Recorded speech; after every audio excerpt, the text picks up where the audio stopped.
Hello everyone, and thank you TechnoHacks EduTech for giving me this opportunity to work in their company as an intern.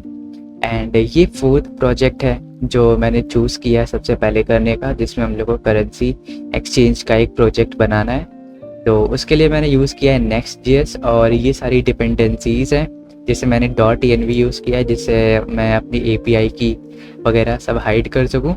और उस API जो हम लोग का currency है, जो फ्री करेंसी API है, इसको एक्सेस करने के लिए जो लाइब्रेरी यूज़ होती है उसका भी हम लोग ने इस्तेमाल यहाँ पे किया है। अगर हम लोग इसका लाइव लिंक देखें जो वर्जन में डिप्लॉयड है, तो यहाँ पे अगर हम लोग $5 करेंगे, सबमिट करेंगे, तो ये बता देगा कि इतने INR हुए। और अगर यही हम लोग अगर यहाँ पे ऐसे स्विच कर देते हैं तो यहाँ 500 रुपीज़ अगर करेंगे तो ये बता देगा कितने हुए USD में। और ये पूरी तरीके से रिस्पॉन्सिव है, मतलब मोबाइल में भी हम लोग इस्तेमाल कर सकते हैं। और यहाँ पे अगर हम लोग क्लिक करेंगे तो यहाँ पे लिख के आएगा, मतलब यहाँ पे इसकी गिटहब रिपॉजिटरी आ जाएगी, जिसमें मैंने छोटा सा एक डॉक्यूमेंटेशन भी यहाँ पे रेडी करा हुआ है मार्कडाउन की मदद से। और जो API हम लोगों ने यूज़ करी वो एकदम फ्री है और इसको कोई भी यूज़ कर सकता है। और यहाँ पे अब हम लोग देख लेते हैं कि यहाँ हम लोग का जो कोड बेस है वो कैसे काम कर रहा है। तो यहाँ पे हम लोग का जो मेन ऐप फोल्डर है उसमें हम लोग पेज में आएंगे और ये पूरा टेलविंड पे बना है, ठीक है, टेलविंड पे बना है। तो सबसे पहले हम लोग क्या कर रहे हैं, सबसे पहले हम लोग ने यहाँ पे यूज स्टेट और यूज इफेक्ट इस्तेमाल किया हुआ है और .env भी इंपोर्ट किया ताकि हम लोग प्रोसेस env का इस्तेमाल कर सकें। तो सबसे पहले हम लोग ने क्या किया है, जितने भी यहाँ पे करेंसी थे, यहाँ पे करेंसी कोड मिल जाता है। अगर हम लोग यहाँ पे डॉक्यूमेंटेशन में जाएं, करेंसी लिस्ट, तो ये सारे जितने भी करेंसी हैं वो हम लोग ने यहाँ पे स्टोर कर रखा है।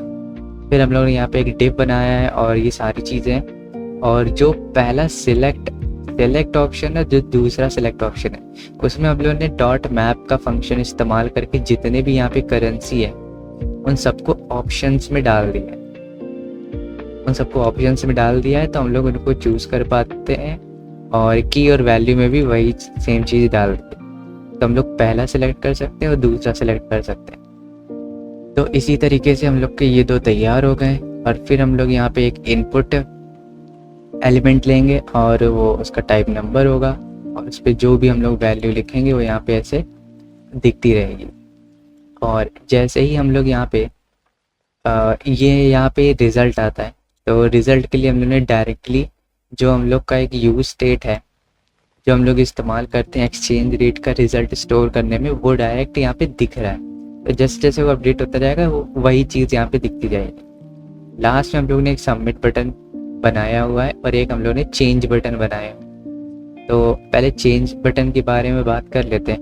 तो चेंज बटन में ज़्यादा कुछ नहीं करना होता है। जो हम लोग का बेस स्टैट है, बेस स्टैट कह रहा हूँ मैं, जो बेस करेंसी है वो हम लोग की स्टोर्ड है USD और जो टारगेट करेंसी है वो INR। ये अगर मैं यहाँ रिफ्रेश करूँ, ये USD और INR। तो जब हम लोग यहाँ पे क्लिक करते हैं तो ये स्विच हो जाता है। तो जो बेस करेंसी है उसमें टारगेट करेंसी आ जाती है, जो टारगेट करेंसी है उसमें बेस करेंसी आ जाती है। As simple as that. अब जैसे ही हम लोग यहाँ पे इसको सबमिट पे क्लिक करते हैं तो हैंडल क्लिक वाला फंक्शन कॉल होता है और हैंडल क्लिक वाले फंक्शन में ये जो कंसोल लॉग है ये इधर डीबगिंग के लिए मैंने यहाँ पे ले रखा है। तो ये एक्सचेंज डेटा वाला फंक्शन यहाँ पे कॉल होता है जो एसिंक है, क्योंकि हम लोग को नहीं पता कि कितना समय लग सकता है, क्योंकि सर्वर से डायरेक्ट हम लोग का डेटा आ रहा है। तो हम लोग की जो API की URL है उससे हम लोग डेटा फेच कर रहे हैं और उसको JSON फॉर्म में कन्वर्ट करके हम लोग ने यहाँ पे रेट वाले यूज स्टेट में सेट कर दिया। तो हम लोग के पास सारा डेटा यहाँ पे आ गया। फिर उसके बाद हम लोग ने यहाँ पे फाइनल एक्सचेंज में base currency, target currency, base amount भेज दिया। तो ये वाला फंक्शन कॉल होगा। अब यहाँ पे दिक्कत क्या होती थी, जब भी कोई बंदा पहली बार यहाँ पे खोलेगा तो वो जब यहाँ पे प्रेस करता था उसको थोड़ा सा टाइम लगता था, क्योंकि ये सारी चीज़ें होने में एक बार टाइम लगता है। तो मैंने यहाँ पे यूज इफेक्ट का इस्तेमाल किया है और इसको ऑन माउंट ओनली इस्तेमाल किया है, क्योंकि जब हम लोग का ये वेब पेज लोड होगा तब वो एक बार ही चलेगा।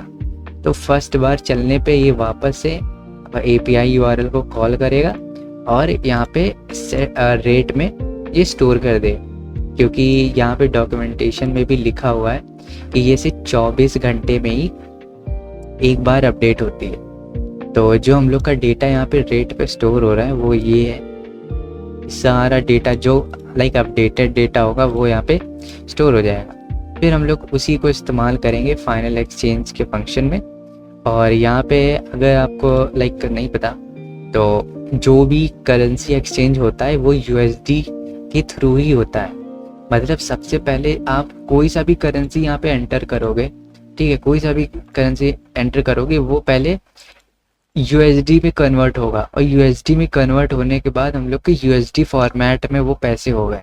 फिर उससे हम लोग जिस पे भी हम लोग करना चाहें यहाँ पे कन्वर्ट वो हम लोग कर सकते हैं। तो इस तरीके का कुछ लॉजिक बनता है जिसके लिए हम लोग को यहाँ पे जो बेस अमाउंट है और जो रेट बेस करेंसी है उसका हम लोग डिवाइड कर देते हैं, तो वो एक्चुअली में बेस अमाउंट इन USD बन जाता है।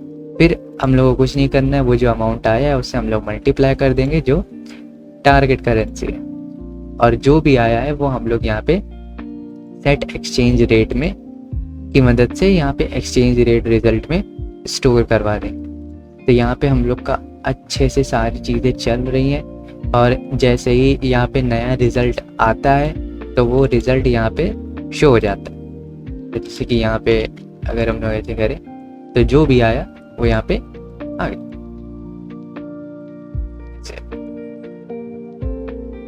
तो इस तरीके से ये प्रोजेक्ट काम कर रहा है। And thank you again for watching this video. तो थैंक यू। ये था प्रोजेक्ट, और जब दूसरा प्रोजेक्ट बन जाएगा तो उसके बारे में एक्सप्लेन करूँगा और उसका कोड बेस समझा के आपको बताऊँगा कि कैसे वो काम करता है। तो थैंक यू फॉर वॉचिंग।